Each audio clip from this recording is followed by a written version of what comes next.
Welcome to current affairs light YouTube channel. ఇవాళ మన క్లాస్లో రీసెంట్గా జరిగినటువంటి కరెంట్ అఫైర్స్లో ఇంపార్టెంట్ కాన్సెప్ట్ నేర్చుకుందామండి. మీకు కనుక మా ఛానల్లో ఉన్నటువంటి వీడియోస్ అండ్ ఎక్స్ప్లెనేషన్ నచ్చినట్లయితే మా ఛానల్ లైక్ చేయండి, షేర్ చేయండి అండ్ సబ్స్క్రైబ్ చేయండి. Welcome to current affairs light YouTube channel. ఇవాళ మన కాన్సెప్ట్ వచ్చేసి అండ్ వరల్డ్స్ ఫస్ట్ రిఫ్రిజిరేటర్ అనమాట. అది కూడా ఆర్టిఫిషియల్ మజిల్స్ ద్వారా కూలింగ్ టెక్నాలజీని తీసుకొని వచ్చేటువంటి ఒక టెక్నాలజీని రీసెంట్గా కనుగొనడం జరిగింది. అండ్ ఇది మెకానికల్ పరంగా చిన్న సైజ్ రిఫ్రిజిరేటర్ లాగా వర్క్ అవుతుంది. దీని వెనుకున్నటువంటి టెక్నాలజీ ఏంటో కూడా చూద్దాం. బట్ ప్రపంచంలోనే ఇంత ఒక రిఫ్రిజిరేటర్, అది కూడా ఆర్టిఫిషియల్ మజిల్స్ తోటి, అంటే ఎటువంటి విద్యుత్ జనరేషన్ అనేది యూజ్ చేయకుండా కూలింగ్ టెక్నాలజీ కోసం వేరే విధంగా కూలింగ్ చేయడం అనేది దీని యొక్క ప్రాముఖ్యత. ఇందులో టీమ్ ఆఫ్ రీసెర్చర్స్ ఉన్నారు. ఏక యూనివర్సిటీ నుంచి సర్లాండ్ యూనివర్సిటీ అనమాట. సర్లాండ్ యూనివర్సిటీ నుంచి వర్క్ చేస్తున్నటువంటి కొంతమంది ఎవరైతే రీసెర్చర్స్ ఉన్నారో వాళ్ళు సెంటర్ ఆఫ్ మెకాట్రానిక్స్ మీద అండ్ ఆటోమేషన్ టెక్నాలజీ, ఈ రెండింటి యొక్క గ్రూపింగ్స్ తోటి వాళ్ళు ప్రపంచంలోనే ఫస్ట్ రిఫ్రిజిరేటర్ అనమాట. అది కూడా ఆర్టిఫిషియల్ మజిల్స్ తోటి వర్క్ అయ్యేటువంటి ఒక రిఫ్రిజిరేటర్ని తయారు చేయడం జరిగింది. అండ్ దీనిలో వాళ్ళు యూజ్ చేసినటువంటిది ఏంటంటే నితినాల్ అనేటువంటిది యూజ్ చేశారు. మజిల్స్ అంటున్నాం, ఆర్టిఫిషియల్ మజిల్స్ అంటున్నాం. ఇక్కడ మజిల్స్ అంటే జనరల్గా మనకైతే మానవ శరీరంలో ఉన్నటువంటి మజిల్స్ ఎలా ఉంటాయి, కండరాల్లో సంకోచ వ్యాకోచాలు ఎలా ఉంటాయో ఆ విధంగా ఉంటాయి. బట్ ఇక్కడ ఆర్టిఫిషియల్ మజిల్స్ అన్నప్పుడు ఇక్కడ వైర్స్ అనేవి ఉంటాయి అన్నమాట. ఆ వైర్స్ ఏ విధంగా ఉంటాయంటే ఆ వైర్స్ని దేనితో తయారు చేస్తారనేది ఇంపార్టెంట్. ఆ వైర్స్ని తయారు చేయడానికి యూజ్ చేసినటువంటి లోహం ఏదంటే నితినాల్ అనమాట. ఈ నితినాల్ అనేది ఏం లేదు, నికెల్ అండ్ టైటానియం యొక్క సంగ్రహం లోహం రెండు కలిపి తయారు చేసినటువంటి లోహం ఏదైతే ఉందో దాన్ని నితినాల్ అన్నారు. ఈ నితినాల్తో తయారు చేసినటువంటి వైర్లు ఏవైతే ఉన్నాయో ఆ వైర్లని స్ట్రెచ్ చేయడం, మళ్ళీ రిలీజ్ చేయడం. అంటే మనం మజిల్స్ని ఏ విధంగా అయితే మన శరీరంలో ఉన్నటువంటి కండరాలను ఏ విధంగా అయితే గట్టిగా బిగబట్టడం, తర్వాత రిలీజ్ చేసి ఫ్రీ చేయడం ఎలా అయితే చేస్తూ ఉంటామో అదే టెక్నాలజీని వీళ్ళు ఇక్కడ కూలింగ్ రావడానికి ఉపయోగించారనమాట. అంటే ఇక్కడ హీట్ అనేది ఫస్ట్ ఆ వైర్స్ ఏవైతే ఉన్నాయో, స్ట్రెచ్చింగ్ వైర్స్ ఏవైతే ఉన్నాయో నితినాల్తో తయారు చేసినటువంటి వైర్స్, ఈ స్ట్రెచ్చింగ్ వైర్స్ని ఫస్ట్ హీట్ జనరేట్ అయ్యే విధంగా ఫస్ట్ స్ట్రెచ్ చేస్తారు. చేసిన తర్వాత వాటిని నిదానంగా రిలీజ్ చేస్తారు అనమాట. ఇలా స్ట్రెచ్ చేయడం అండ్ రిలీజ్ చేయడం, ఇటువంటి చేయడం ద్వారా అక్కడ కూలింగ్ అనేది జనరేట్ అవుతుంది. ఇదే టెక్నాలజీని వాడి ప్రపంచంలోనే ఫస్ట్ కూలింగ్ రిఫ్రిజిరేటర్ని కనుగొనడం జరిగింది. ఎవరు కనుగొన్నారంటే సర్లాండ్ యూనివర్సిటీకి చెందినటువంటి రీసెర్చ్ బృందం వాళ్ళు ఈ యొక్క వర్కింగ్ని కనుగొనడం జరిగింది. అండ్ దీనిలో ఇంపార్టెంట్ ఏంటంటే ఆర్టిఫిషియల్ మజిల్స్ ఏ యొక్క లోహంతో అంటే nitinol is nothing but nickel and titanium ఎల్లాయితో తయారు చేసినటువంటి వైర్లని వాళ్ళు కూలింగ్ జనరేట్ చేయడానికి, అంటే చల్లదనాన్ని రప్పించడానికి ఉపయోగించినటువంటి లోహం. India's first home grown car T cell therapy. So మన దేశంలోనే క్యాన్సర్ సెల్ని నిర్మూలించడానికి, క్యాన్సర్ని తగ్గించడానికి ఒక క్యాన్సర్ టీ సెల్ థెరపీ అనేది తీసుకొని వచ్చారు. దీని ప్రాముఖ్యత ఏంటంటే దీని గురించి కొంచెం ఇన్ఫర్మేషన్ ఏదైతే చూద్దాం. సో మన దేశం యొక్క ప్రెసిడెంట్ ద్రౌపది ముర్ము గారు ఈ యొక్క మన దేశంలో ఇండిజినియస్గా తయారు చేసినటువంటి క్యార్ టీ సెల్ థెరపీ ఏదైతే ఉందో అది క్యాన్సర్కి ట్రీట్మెంట్గా యూజ్ చేస్తారు. సో క్యాన్సర్ ట్రీట్మెంట్గా వాడేటువంటి ఈ కార్ టీ సెల్ థెరపీని ద్రౌపది ముర్ము గారు లాంచ్ చేయడం జరిగింది. అసలు ఏం చేస్తారు ఈ థెరపీ పరంగా, అండ్ దీని యొక్క ఇంపార్టెన్స్ ఏంటి అనేది చూద్దాం. సో ఈ కార్ టీ సెల్ థెరపీ ఏదైతే ఉందో దాని పేరు ఏం ఇచ్చారంటే నెక్స్ట్ కార్ 19గా దీని యొక్క పేరు అనేది ఇవ్వడం జరిగింది. అండ్ దీన్ని ఎవరు తయారు చేశారంటే IIT Bombay and Tata memorial centre.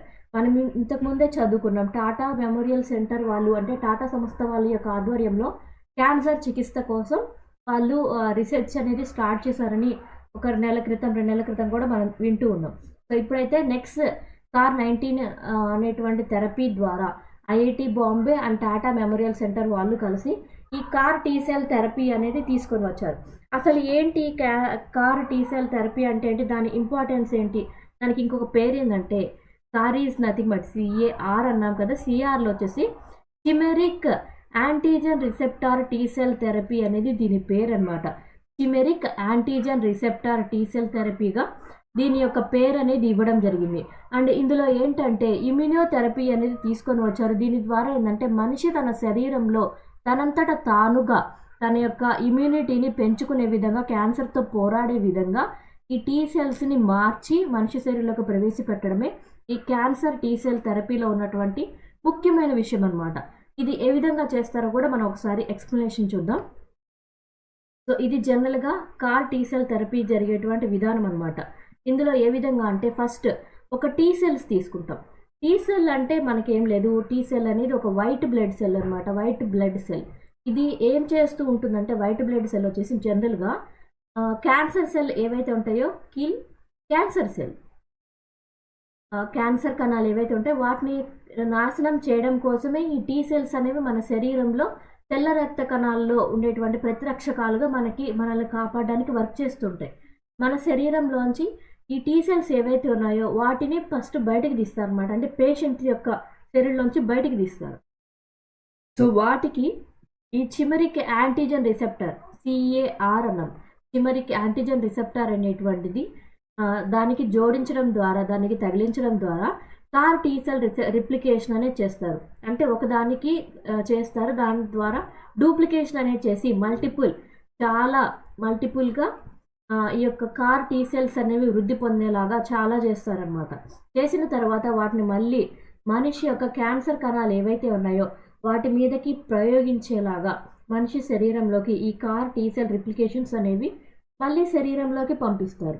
So అలా పంపించినప్పుడు ఇలా మార్చబడినటువంటి యాంటీజెన్స్తో కూడినటువంటి ఈ కార్ టీ సెల్స్ ఏవైతే ఉన్నాయో అవి ఈ క్యాన్సర్ కణాల మీద వర్క్ చేసి, అంటే వాటి మీద పని చేసి అక్కడ ఉన్నటువంటి క్యాన్సర్ కణాలని సమూలంగా నిర్మూలించడంలో, తగ్గించడంలో, లేదా దాన్ని కంప్లీట్గా ఎలిమినేట్ చేసి తగ్గించేయడంలో ప్రముఖ పాత్ర అనేది వహిస్తుందన్నమాట. అలా మన దేశంలోనే first car T cell therapy అనేది క్యాన్సర్ ట్రీట్మెంట్ కోసం ఇటువంటి టెక్నాలజీ అనేది తీసుకొని రావడం జరిగింది. ఈ ప్రాసెస్ కూడా ఒకసారి చూద్దాం. CAR T cell cancer therapy ఏ విధంగా ఉంటుందో ఒక చూద్దాం. ఫస్ట్ ఇక్కడ ఏదైతే క్యాన్సర్ టీ సెల్స్ ఉన్నాయో అవి ఫస్ట్ ఒక మనిషికి క్యాన్సర్ అనేది సోకినటువంటి మనిషి ఎవరైతే ఉన్నారో ఆ మనిషి యొక్క శరీరంలోంచి వైట్ బ్లడ్ సెల్స్ని ఫస్ట్ సేకరిస్తారనమాట. ఆ వైట్ బ్లడ్ సెల్స్లో ఉండేవి టీ సెల్స్ అంటాం. టీ సెల్స్ వచ్చేసి క్యాన్సర్ కణాలు ఏవైతే ఉన్నాయో వాటిని చంపడానికి ఉపయోగపడేటువంటి, నార్మల్గా ఉపయోగించేటువంటి క్యాన్సర్ సెల్ను కిల్ చేసేటువంటి వైట్ బ్లడ్ సెల్స్. సో అలా మనం ఇక్కడ వైట్ బ్లడ్ సెల్స్ ఏవైతే ఉన్నాయో వాటిని కలెక్ట్ చేసే ప్రాసెస్ ఏమంటారంటే లుకాఫెరసిస్. ఈ లుకాఫెరసిస్ ప్రాసెస్లో కలెక్ట్ చేసినటువంటి టీ సెల్స్ ఏవైతే ఉన్నాయో వాటన్నిటిని కలెక్ట్ చేసి వాటిని రీప్రోగ్రామింగ్ అనేది చేస్తారు. రీప్రోగ్రామింగ్ చేయడం అంటే ఇక్కడ ఏం లేదు, టీ సెల్స్ని చిమెరిక్ యాంటీజెన్ రిసెప్టార్స్ ఏవైతే ఉన్నాయో వాటి పరంగా కావాల్సిన విధంగా వాటిని మార్పు చెందిస్తారు. సో యాంటీజెన్స్ని పరంగా క్యాన్సర్ కణాల మీద అవి ప్రతిజనకాలుగా వర్క్ అయ్యే విధంగా టీ సెల్స్ని రీప్రోగ్రామింగ్ అనేది చేయడం జరుగుతుంది. ఇలా రీప్రోగ్రామింగ్ చేసినటువంటి కార్ టీ సెల్స్ ఏవైతే ఉన్నాయో అవి క్యాన్సర్ సెల్ మీద వర్క్ చేసి వాటిని రూపుమాపడానికి హెల్ప్ చేస్తాయి అన్నమాట. ఇలా ఏర్పాటు చేసినటువంటి కార్ టీ సెల్స్ ఏవైతే ఉన్నాయో అవి మల్టిపుల్ అయ్యే విధంగా వాటిని చాలా వరకు ఐడెంటికల్ కాపీస్ అనేవి జనరేట్ చేస్తారు. అంటే ఇక్కడ ఒక దాని తర్వాత చాలా కార్ టీ సెల్స్ అనేవి చాలా ఐడెంటికల్ కాపీస్ అనేవి జనరేట్ చేస్తారు. అంటే అటువంటి వాటిని చాలా తయారు చేయడం అనేది జరుగుతుంది అనమాట. సో తయారు చేసిన తర్వాత ఈ కార్ టీ సెల్స్ ఏవైతే ఉన్నాయో మళ్ళీ తీసుకొచ్చి మనిషి శరీరంలోకి పంపించే ముందు ఆ పేషెంట్కి కావాల్సినటువంటి కీమోథెరపీ ఏదైతే ఉంటుందో అది ఇచ్చి ఆ యొక్క మనిషిని ముందుగా ఆరోగ్యకరంగా ఉంచే విధంగా తనకి ఎంతో కొంత మెడిసిన్ డోసెస్ తోటి తనని ముందు రెడీ చేస్తారు. సో రెడీ చేసిన తర్వాత ఆ పర్సన్కి తయారు చేసినటువంటి కార్ టీ సెల్స్ ఏవైతే ఉన్నాయో వాటిని తిరిగి, అంటే ఈ ప్రతిరక్షకాలు ఏవైతే ఉన్నాయో వాటిని తిరిగి తన యొక్క శరీరంలోకి పంపిస్తారనమాట. సో ఇలా మళ్ళీ తన పేషెంట్ శరీరంలోకి పంపించినటువంటి ఈ క్యాన్సర్ టీ సెల్లు ఏవైతే ఉన్నాయో అవి ఆ మనిషిలో ఉన్నటువంటి క్యాన్సర్ని చంపేస్తున్నాయా లేదా అనేది ఎప్పటికప్పుడు మానిటరింగ్ చేసి చెక్ చేస్తూ ఉంటారనమాట.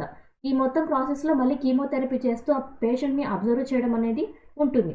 బట్ ఇక్కడ యూజ్ చేసినటువంటి ప్రాసెస్ ఏదైతే ఉందో అది మనిషి శరీరంలోంచి టీ సెల్స్ని తీసుకొని ఆ టీ సెల్స్ని మార్పు చెందించి మల్టిప్లికేషన్ చేసి మళ్ళీ మనిషి శరీరంలోకి పంపించడం జరుగుతుంది అనమాట. అంటే మనిషి శరీరంలో ఉన్నటువంటి ఆటో ఇమ్యూనిటీ పవర్ ఏదైతే ఉందో దాన్ని ఇంప్రూవ్ చేసే విధంగా ఈ CAR T cell cancer therapy అనేది బెటర్గా ఉపయోగపడబోతుంది. సో దీని ద్వారా మనుషుల ఆరోగ్యాన్ని కాపాడడానికి, క్యాన్సర్ నుంచి కాపాడడానికి ఐఐటి బాంబే వాళ్ళు అండ్ టాటా మెమోరియల్ సెంటర్ వాళ్ళు కలిసి క్యాన్సర్ మీద పోరాడడానికి CAR T cell therapy cancer therapy అనేది తీసుకొని వచ్చారు. Red bulls driver. సో మనకి ఈ యొక్క ఫార్ములా 1 రేసెస్ గురించి మనకు చాలా బాగా తెలుసు. సో రీసెంట్గా అయితే రెడ్ బుల్స్ డ్రైవర్ అయినటువంటి మ్యాక్స్ వెస్టాపెన్ గారు ఈ ఫార్ములా 1 F1 రేస్ సంబంధించినటువంటి జపనీస్ గ్రాండ్ ఫిక్స్ 2024 ఏదైతే ఉందో దానిలో గెలుపొందడం జరిగిందనమాట.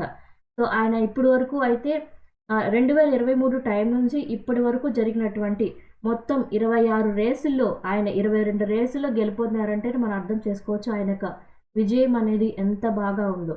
అండ్ ఆయన తర్వాత సెకండ్ ప్లేస్ వచ్చేసి సెర్జియో పెరేజ్ అనమాట. ఆయన ఈ గెలిచినటువంటి మ్యాక్స్ వెస్టాపెన్ కన్నా 12.5 సెకండ్ల వెనక ఉన్నారు. అండ్ కార్లోస్ సైన్జ్ ఈయన వచ్చేసి 20 సెకండ్ల వెనుకబాటుతో ఉన్నారనమాట. అంటే ఫస్ట్ ప్లేస్ వచ్చేసి మ్యాక్స్ వెస్టాపెన్ గారు ఫస్ట్ ప్లేస్లో రావడం జరిగింది. సెకండ్ ప్లేస్ వచ్చేసి సెర్జియో పెరేజ్ గారు సెకండ్ పొజిషన్ 12.5 సెకండ్స్ డిలే తోటి, సైన్స్ గారు వచ్చేసి థర్డ్ పొజిషన్ 20 సెకండ్స్ డిలే తోటి రావడం జరిగింది. సో వెస్టాపెన్ గారు అయితే ఆయన యొక్క కెరియర్లో ఇప్పటికే 77 సార్లు విజయాన్ని సొంతం చేసుకున్నారు. అండ్ పెరేజ్ గారు వచ్చేసి 64 సార్లు తన యొక్క కెరియర్లో గెలుపు అనేది సాధించడం జరిగింది. Thank you for watching my video. మీకు కనుక నా వీడియో అండ్ ఎక్స్ప్లెనేషన్ నచ్చినట్లయితే నా వీడియోస్ లైక్ చేయండి, షేర్ చేయండి అండ్ సబ్స్క్రైబ్ చేయండి. మీకు నా వీడియోస్ ఏ విధంగా అనిపిస్తున్నాయో నా కామెంట్ సెక్షన్లో తెలియజేయండి. Thank you for watching my video. Thank you.